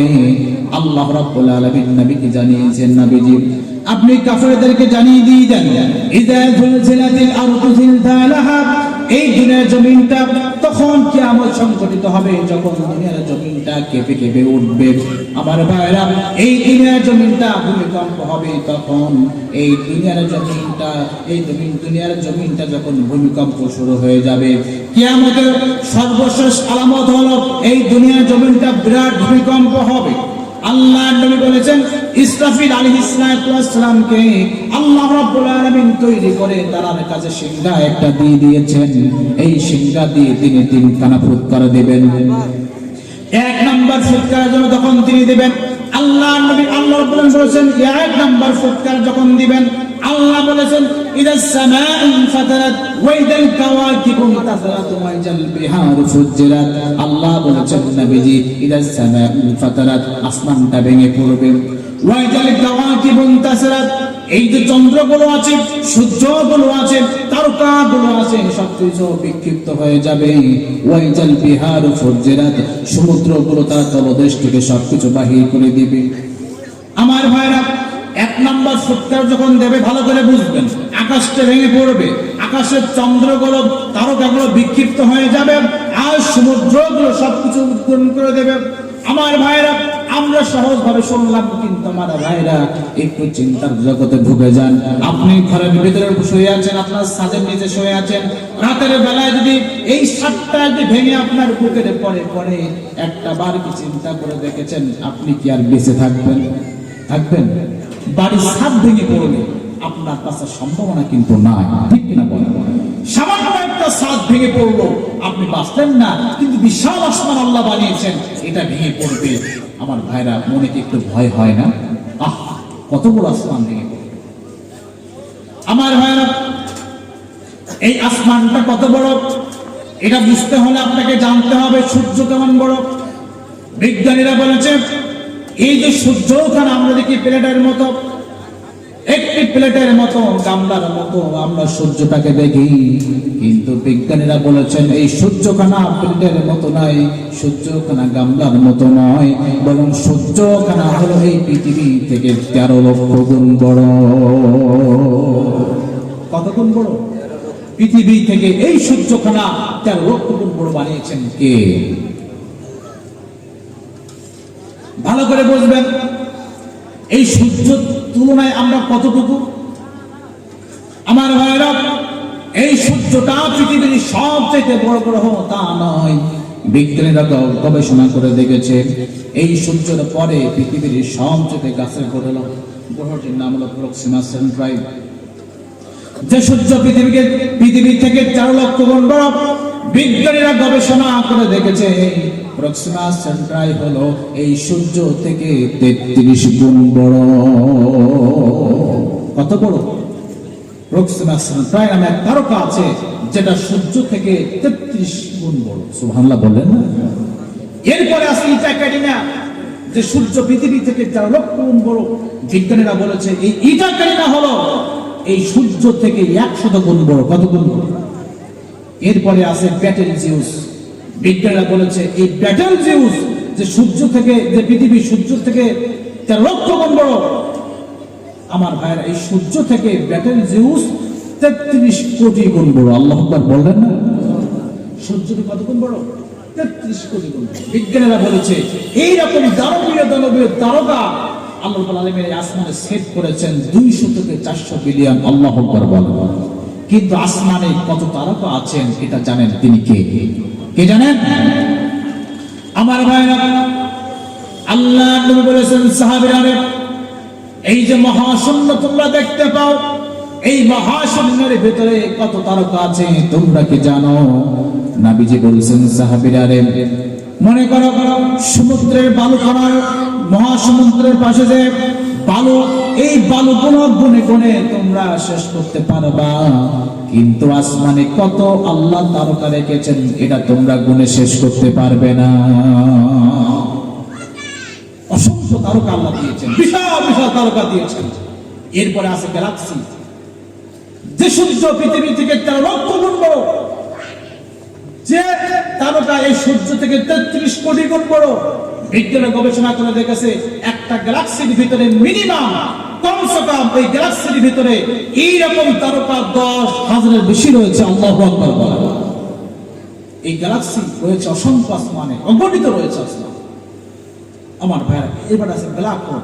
এই ব্ল্যাক হোলের কাছে কি, এই যে গ্যালাক্সির কথা বললাম, এইরকম গ্যালাক্সি, এইরকম তারকা ব্ল্যাক হোলের কাছে গেলে এক নিমিষে চকলেটের মতো চুষে শেষ করে ফেলে। একটিবার চিন্তা করে দেখেছেন এই আসমানের তুলনায়, এই তারকার তুলনায় আমি সলিমুদ্দি, আমি কসিমুদ্দি, আমি হাবিবুর রহমান, আমি আব্দুর রহিম, আমি কত ছোট, কত নগণ্য, ঠিক কিনা? আমি কত ছোট, কিন্তু আমার দাপট দেখে কে? ঠিক কিনা বলে? আমার ভাইরা, এরপরে মহাশূন্য, এরপরে প্রথম আসমান। আল্লাহ নবী বলেছেন সাহাবীরা, আল্লাহর দ্বিতীয় আসমানের তুলনায় প্রথম আসমানটা কত ছোট তোমরা কি জানো সাহাবীরা? নবীজি বলছেন সাহাবীরা রে তোমাদের হাতের আংটিটা খুলে যদি তোমরা সাহারা মরুভূমির ভিতরে নিক্ষেপ করো ফেলে দাও নবীজি বলেছেন এই সাহারা মরুভূমির তুলনায় তোমার আংটিটা যত ছোট আল্লাহর দ্বিতীয় আসমানের থেকে আল্লাহর প্রথম আসমানটা ততই ছোট।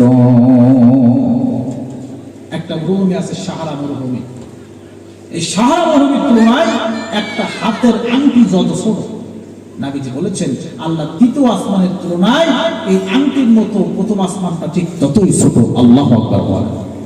এইরকম সব আসমান আল্লাহ তৈরি করেছেন। একটিবার চিন্তা করে দেখুন এই আসমানগুলো আপনার আমার মাথার পরে কিয়ামত যখন শুরু হবে ভেঙে ভেঙে পড়বে। আল্লাহু আকবার। এই তারকাগুলো ভেঙে ভেঙে আপনার আমার মাথার পরে পড়বে। আইনাল মাফার, পালাবো কোথায়? পালানোর কোনো জায়গা আছে ভাই? কোথাও জায়গা নেই। আমার ভাইরা, আল্লাহ রাব্বুল আলামিন ইসরাফিল আলাইহিস সালাতু ওয়াস সালামকে এবার 2 নাম্বার ফুৎকার যখন দিতে বলবেন, 2 নাম্বার ফুৎকার দেওয়ার পরে এই দুনিয়ার যত প্রাণী আছে, আসমানে যত প্রাণী আছে, মহাশূন্যে যত প্রাণী আছে, দ্বিতীয় ফুৎকারে সবগুলো মারা যাবে, কেউ আর থাকবে না। আল্লাহ এবার আজরাইলকে ডেকে বলবেন আজরাইল আর কে বাকি আছে? আজরাইল বলবে আল্লাহ বাকি আছে জিবরাইল, বাকি আছে মিকাইল, বাকি আছে ইসরাফিল, আর বাকি আছে আমি। আল্লাহর হুকুমে আজরাইলের জানটা কবজ হয়ে যাবে, মিকাইলের জানটা কবজ হয়ে যাবে, ইসরাফিলের জানটা কবজ হয়ে যাবে। এবার আজরাইল আল্লাহর সামনে যখন দাঁড়িয়ে যাবে আল্লাহ বলবেন আজরাইল আর কে বাকি আছে বলো। আজরাইল বলবে আল্লাহ আসমানে কেউ নাই, জমিনে কেউ নাই, মহাশূন্যে কেউ নাই, রব্বুল আলামিন আপনি আছেন, আর আপনার সামনে দাঁড়িয়ে থাকা আপনার হুকুমের দাস আজরাইল আমি আছি। আল্লাহ বলবেন মউতা মালাকুল মউত, ওরে মালাকুল মউত আজরাইল তুই মরে যা। আল্লাহ নবী বলেছেন যেই আল্লাহ তাকে মরণের কথা বলবেন এই আজরাইল জান্নাত এবং জাহান্নামের মাঝ বরাবর দাঁড়িয়ে নিজের জানটা যখন কবজ করবেন, নবীজি বলেছেন নিজের জানটা নিজে কবজ করার সময় আজরাইল আলাইহিস সালাম তিনি এমন জোরে চিৎকার দিবেন ওইখানে দাঁড়িয়ে।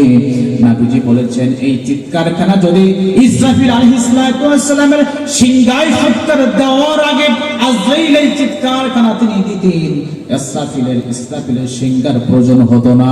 এই চিৎকারে আজরাইলের চিৎকারে দুনিয়ার সমস্ত প্রাণীগুলো নিজের কানের পর্দা ফেটে সকলেই মারা যেত। কি হবে তখন? এবার আসমানে কেউ নাই, জমিনে কেউ নাই। আল্লাহ ডেকে বলবেন ইয়া দুনিয়া আইনা আখদার, ওরে দুনিয়া রে তোর যে বিশাল বিশাল গাছগুলো ছিল আজকে কোথায়? কিছু নাই। ইয়া দুনিয়া আইনা জিবাল, ওরে দুনিয়া রে তোর যে পাহাড় ছিল, বিশাল বিশাল পাহাড় ছিল, আর সে পাহাড়গুলো কোথায়? কোথাও কোনো পাহাড় নাই। ইয়া দুনিয়া আইনা মুলুক, ওরে দুনিয়া রে তোর পরে যে রাজা বাদশাগুলো ছিল, ক্ষমতাবান যারা ছিল, তারা আজকেও না। আমার ভাইরা, আল্লাহ বলবেন লিমানিল মুলকুল ইয়াউম, আজকের ক্ষমতা কার? আজকের রাজত্ব কার? আজকের বাদশাহিত্ব কার?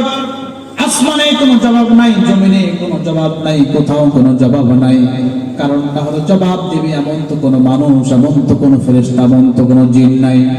আল্লাহ রাব্বুল আলামিন নিজে প্রশ্ন করবেন আর নিজে জবাব দিবেন। তিনি বলবেন লিল্লাহিল ওয়াহিদিল কাহ্হার, আজকের ক্ষমতা, আজকের রাজত্ব, আজকের বাদশাহিত্ব দুনিয়ার কোন মানুষের নয়, দুনিয়ার কোন ফেরেশতা নয়। আজকের ক্ষমতা, আজকের রাজত্ব আমি আল্লাহ। আচ্ছা বলুন তো দেখি সমস্ত ক্ষমতার মালিক কে? আসতে বলবেন না কে? আপনার কষ্ট পাচ্ছেন, মনে শেষ করে দেবো? কষ্ট পাচ্ছেন আপনারা? আর কিছুক্ষণ চলবে? আচ্ছা বলুন তো দেখি সব কিছু ক্ষমতার মালিক কে? আমাদের বিশ্বাস আছে? আমার ভাইরা, এবার আল্লাহ রাব্বুল আলামিন অসংখ্য বছর চলে যাবেন। আবার ইসরাফিল আলাইহিস সালামকে আবার যখন নতুন করে তৈরি করবেন, তৈরি করার পরে এবার বলবেন ইসরাফিল তুমি তোমার 3 নাম্বার ফুৎকারখানা দিয়ে দাও। ইসরাফিল আলাইহিস সালাম তিনি যখন 3 নাম্বার ফুৎকারখানা দিয়ে দিবেন, 3 নাম্বার ফুৎকারখানা দেওয়ার ফলে দুনিয়ার সমস্ত মানুষগুলো তারা কবর থেকে উঠে যাবে। আমার ভাই, কবর থেকে মানুষগুলো কিভাবে উঠবে? আল্লাহ নবী নবী বলেছেন কবর থেকে মানুষগুলো উঠবে, কিন্তু একটা মানুষের গায়ে কোনো কাপড় থাকবে না, দুইজন মানুষ ব্যতীত। এক নম্বর হলেন আমাদের নবী মুহাম্মদ রাসূলুল্লাহ সাল্লাল্লাহু আলাইহি ওয়াসাল্লাম, আর দুই নম্বর আমাদের জাতির পিতা ইব্রাহিম আলাইহিস সালাম। এই দুইজন ব্যক্তি বাদে, দুইজন নবী বাদে দুনিয়ার যেই হোক না কেন, হাজী গাজী মুন্সি আলেম যাই হোক না, রাজা যাই হোক না কেন, কারোর গায়ে এক সুতা পরিমাণ কোনো কাপড় থাকবে না। আল্লাহু আকবার। মা এসে বলছেন, ইয়া রাসূলুল্লাহ, এই যে কিয়ামতের ময়দানে পৃথিবীর শুরু থেকে শেষ পর্যন্ত সব মানুষগুলো থাকবে, এই মানুষগুলোর সামনে এই মানুষগুলো উলঙ্গ হয়ে থাকবে। এই মানুষগুলো কি কোনো লজ্জা লাগবে না? এই মানুষগুলোর কি কোনো শরম লাগবে না? আল্লাহ নবী বলছেন, আয়েশারে, এই মানুষগুলো উলঙ্গ থাকবে, কিন্তু এই মানুষগুলো এমন ভয় পেয়ে যাবে, এমন ভয়াবহ পরিস্থিতি তৈরি হয়ে যাবে, এই মানুষগুলো একে অন্যের দিকে তাকানোর সময়টা পর্যন্ত পাবে না। আমার ভাইয়েরা, কিয়ামতের ময়দানটা কেমন হবে? আল্লাহ বলেন, ওয়াতারান নাসা সুকারা ওয়া মা হুম বিসুকারা। আল্লাহ বলেন কিয়ামতের ময়দানে মানুষগুলোকে দেখলে মনে হবে তারা মাতাল, মানুষগুলো নেশা করে যেমন মাতলামি করে। আল্লাহ বলছেন কিয়ামতের ময়দানে মানুষগুলোকে দেখলে মনে হবে মাতাল। ওয়াতারান নাসা সুকারা ওয়া মা হুম বিসুকারা। কিন্তু আল্লাহ বলছেন বান্দারে, কিন্তু প্রকৃতপক্ষে কিয়ামতের ময়দানে যারা মাতলামি করবে তারা পাগল নয়, তারা মাতাল নয়, বরং তারা আমি আল্লাহ আমার শাস্তির ভয়তে মাতলামি করতেছে। আমার ভাইরা, এই কিয়ামতের ময়দানে মানুষগুলো যখন দাঁড়িয়ে যাবে, মানুষগুলো দাঁড়ানোর পরে এই যে সূর্যখানা রয়েছে, এই সূর্যখানা মানুষের মাথার কাছে নিয়ে দেওয়া হবে, এই সূর্যখানা মানুষের মাথার কাছে চলে আসবে। আমার ভাইরা, এই সূর্যখানা বর্তমানে পৃথিবী থেকে 15 কোটি কিলোমিটার দূরে। কত কোটি কিলোমিটার? 15 কোটি কিলোমিটার দূরে রয়েছে। কিন্তু চৈত্র বৈশাখ মাসের সময় এই সূর্য আমাদের জমিন পর্যন্ত তাপ পৌঁছে দেয় মাত্র 40 থেকে 45 ডিগ্রি সেলসিয়াসের মতো। আমার ভাইরা, এই 40 থেকে 45 ডিগ্রি সেলসিয়াস তাপমাত্রা পাওয়ার পরে আমরা বলি, আমাদেরকে পানি দাও, গোসলের পানি দাও, আমাদেরকে শরবত দাও, ঠান্ডা বরফের শরবত দাও, আমাদের মাথার উপরে ফ্যান খাটিয়ে দাও, আমাদেরকে এসির ব্যবস্থা করে দাও। কারণটা হলো এই দুনিয়ার জমিনে সামান্য 40 থেকে 45 ডিগ্রি সেলসিয়াসের তাপমাত্রা আমরা সহ্য করতে পারি না। কিন্তু আমার ভাইরা, আপনারা যেন অবাক হয়ে যাবেন, এই যে সূর্যখানা আমাদেরকে 15 কোটি কিলোমিটার দূর থেকে যে তাপটা আমাদের কাছে দেয়, আমাদের কাছে এসে পৌঁছায় 40 থেকে 45 ডিগ্রি সেলসিয়াস। কিন্তু প্রকৃতপক্ষে কিন্তু মূলত এই সূর্যখানা ওইখানে তাপ দেয় 1,50,00,000 ডিগ্রি সেলসিয়াস। কতটা? 1,50,00,000 ডিগ্রি সেলসিয়াস এই সূর্য তাপ দিচ্ছে, আর আমরা পাচ্ছি 15 কোটি কিলোমিটার দূর থেকে পাচ্ছি কত? আমরা 40 থেকে 45 ডিগ্রি সেলসিয়াস। আর এই তাপমাত্রা পেয়ে আমরা সহ্য করতে পারি না। অনেকে গরমের সময় স্টক পর্যন্ত করে মারা যায় কি যায় না? যায় না? মাত্র 40 থেকে 45 ডিগ্রি তাপমাত্রা আমরা সহ্য করতে পারি না। কিন্তু কিয়ামতের ময়দানে এই সূর্যটা মাথার কাছে চলে আসবে, আর আমাদের তাপ দেবে মিনিমাম 1,50,00,000 ডিগ্রি সেলসিয়াস। আল্লাহু আকবার। এই যে লোহাগুলো আমরা দেখতে পাই, এই লোহাগুলো গলিয়ে পানি করতে তাপমাত্রা লাগে 1100 থেকে 1500 ডিগ্রি সেলসিয়াস। ভালো করে বুঝবেন, একটা শক্ত লোহা যত বড় শক্ত হোক না কেন, এই লোহাটা গলিয়ে পানি করতে তাপমাত্রা লাগে 1100 থেকে 1500 ডিগ্রি সেলসিয়াস। কিন্তু কিয়ামতের ময়দানে সূর্যক্ষণ আপনার আমার মাথার উপরে তাপ দিবে মিনিমাম 1,50,00,000 ডিগ্রি সেলসিয়াস। আমার ভাইরা, এই তাপমাত্রা পাওয়ার ফলে মানুষের নাকের ছিদ্র দিয়া, কানের ছিদ্র দিয়া মানুষের মাথার মগজগুলো গলে গলে টপ টপ করে পড়তে থাকবে। কি ভয়ানক পরিস্থিতি তৈরি হয়ে যাবে।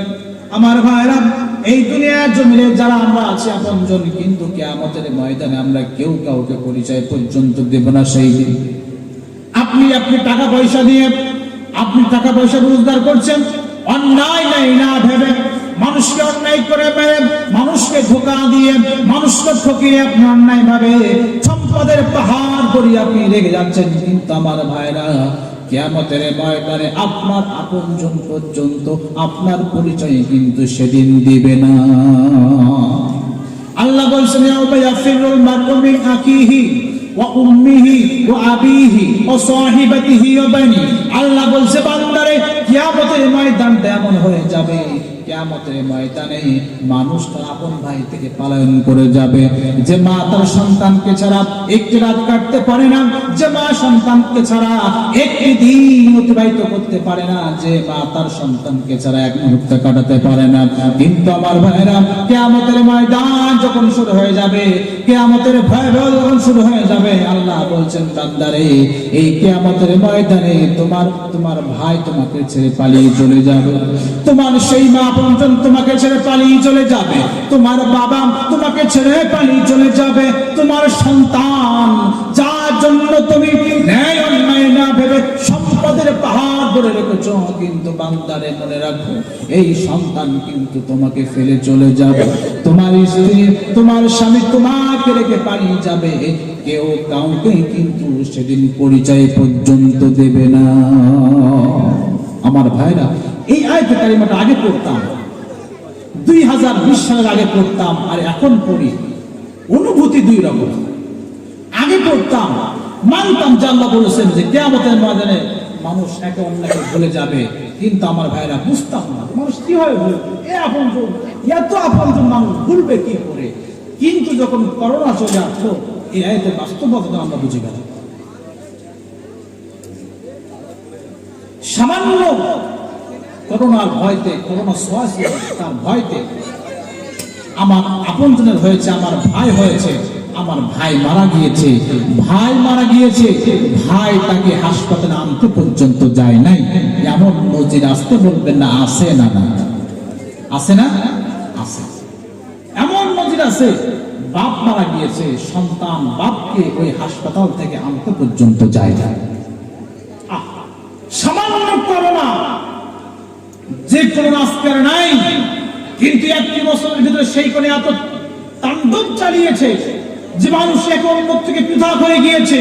কেউ কাউকে স্পর্শ করা যাবে না, কেউ কাউকে ছোঁয়া যাবে না, কেউ কারোর সঙ্গে কথা বলা যাবে না, হাত ধরা যাবে না, নাকে মাস্ক পরতে হবে। কারণটা হলো মরণের ভয়, মরে যায় যদি। ভাই, আপনার সামনে এসে ওয়াজ করেন, আপনারা আসেন, যদি ওয়াজ এখানে পারেন করেন না, শুধু একটু মুখ বন্ধ করে থাকেন। ভাই,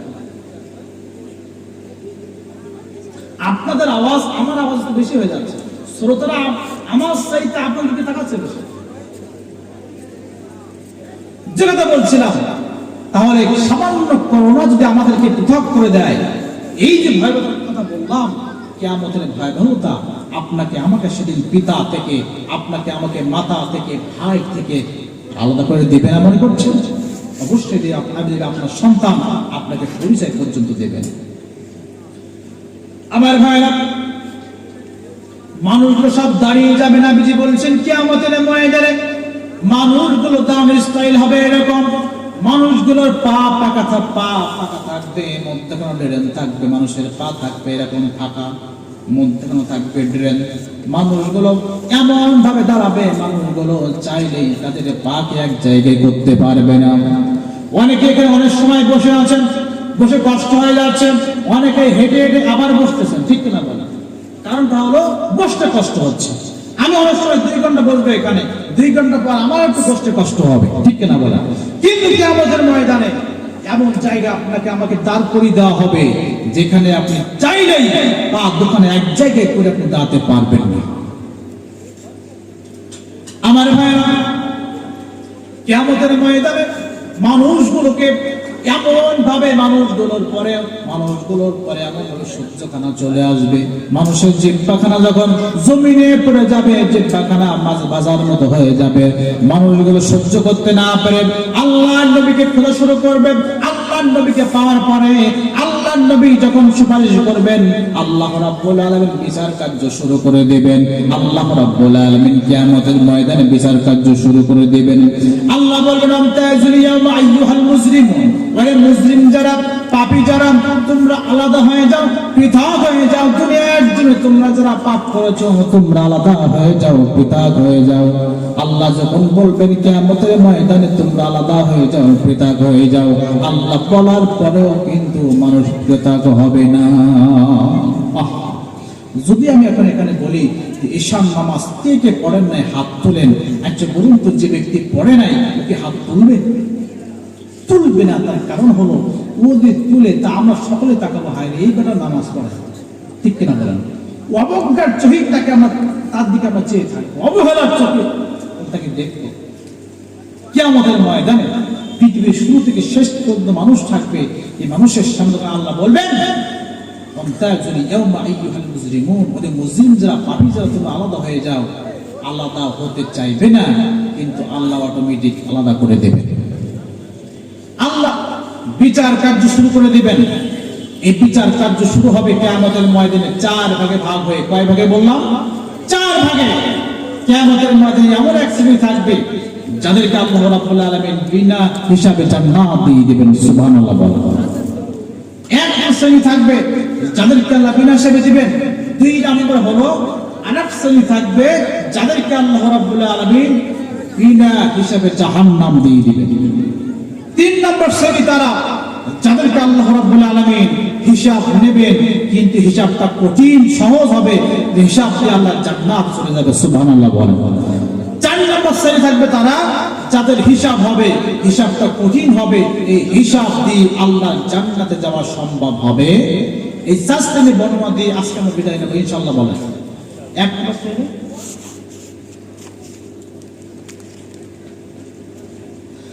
1 নম্বর শ্রেণী থাকবে তারা যাদেরকে আল্লাহ রাব্বুল আলামিন বিনা হিসাবে জান্নাত দিয়ে দিবেন। সুবহানাল্লাহ বলেন। আচ্ছা বলুন তো দেখি, বিনা হিসাবে জান্নাত এটা আমরা চাই কি চাই না? চাই না? কি ভাও জিনিস আমরা যদি চাই পাই, এটা কে বা চাইবে না? ঠিক না বলেন? নবীজি বলেছেন এক শ্রেণী মানুষ থাকবে যাদেরকে আল্লাহ রাব্বুল আলামিন বিনা হিসাবে জান্নাত দিয়ে দিবেন। নবীজি বলেছেন তারা কারা তোমরা জানো? তারা হচ্ছেন নবীরা। নবীদের আমলনামায় বিন্দুমাত্র কোনো গুনাহ নাই। আমার ভাইরা, মজার ব্যাপার হলো হযরত ওমর বলছেন ইয়া রাসূলুল্লাহ, শুধুমাত্র নবীরাই জান্নাতে যাবে, আর আপনি এত বড় নবীর উম্মত, আপনি এত বড় নবী, আপনার উম্মত কি জান্নাত পাবে না বিনা হিসাবে? আল্লাহ নবী বলেছেন ওমর শোনো, আল্লাহ রাব্বুল আলামিন আমাকে জানিয়ে দিয়েছেন আমার উম্মত হওয়ার কারণে এই আমার উম্মতের 70,000 মানুষকে আল্লাহ বিনা হিসাবে জান্নাত দিয়ে দিবে। কতগুলো মানুষ? 70,000 মানুষকে আল্লাহ বিনা হিসাবে জান্নাত দিয়ে দিবেন। সুবহানাল্লাহ। হযরত ওমর বলছে ইয়া রাসূলুল্লাহ, মাত্র 70,000 অনেক কম হয়ে যায়। আপনার তো অনেক বড় উম্মত হবে, তাদের বিরোধ থেকে মাত্র 70,000 পাবে, এটা অনেক কম হয়ে যায়। আল্লাহ নবী বলেছেন আল্লাহ যখন জিবরিলের মাধ্যমে আমাকে খবরখানা দিয়েছিলেন, আমি বলেছিলাম যে ভাই জিবরাইল 70,000 হবে না, আমার তো অনেক বড় উম্মত হবে, আমার তো অনেক উম্মত হয়ে যাবে, আমাকে আর একটু বাড়াতে হবে। আল্লাহ রাব্বুল আলামিন জিবরিলের মাধ্যমে আমাকে জানিয়ে দিয়েছেন। আল্লাহ বলছেন নবীজি রে, আমি যে 70,000 বলেছি, আমি আল্লাহ আমার কথা 2 রকম হবে না। আমি 70,000কে জান্নাতে দেব, কিন্তু বোনাস দিয়ে দেব এর সঙ্গে। আর বোনাসটা হলো এই 70,000 মানুষ যখন বিনা হিসাবে জান্নাত চলে যাবে, এই 70,000 মানুষকে আমি দায়িত্ব দেব, তারা নিজ দায়িত্বে প্রত্যেককে আরো 70,000কে নিয়ে আল্লাহর জান্নাতে চলে যাবে। এই উম্মতে 4,900 কোটি মানুষকে আল্লাহ বিনা হিসাবে জান্নাত দিয়ে দিবেন। সুবহানাল্লাহ। 2 নম্বর শ্রেণী তারা হবে যাদেরকে আল্লাহ রাব্বুল আলামিন জাহান্নাম দিবেন। তারা কাফের মুশরিক যারা থাকবে, মুরতাদ যারা থাকবে, তাদেরকে আল্লাহ জাহান্নাম দিয়ে দিবেন। হাদিসে আরো অনেক শ্রেণী আছে, সেদিকে যাব না। 3 নম্বর হবে একদল, তাদেরকে হিসাবটা হবে, কিন্তু হিসাবটা কি হবে? সহজ হবে। সুবহানাল্লাহ বলেন। হিসাব তাদের সহজ হবে। হিসাব সহজ হবে মুমিনদের। কাদের হবে? মুমিনদের হবে। 1 নম্বর পদ্ধতি হবে হিসাব সহজ করার পদ্ধতি হবে 3টা। আসতে বলবে না কয়টা? 3টা। হিসাব সহজ করার পদ্ধতি হবে 3টা।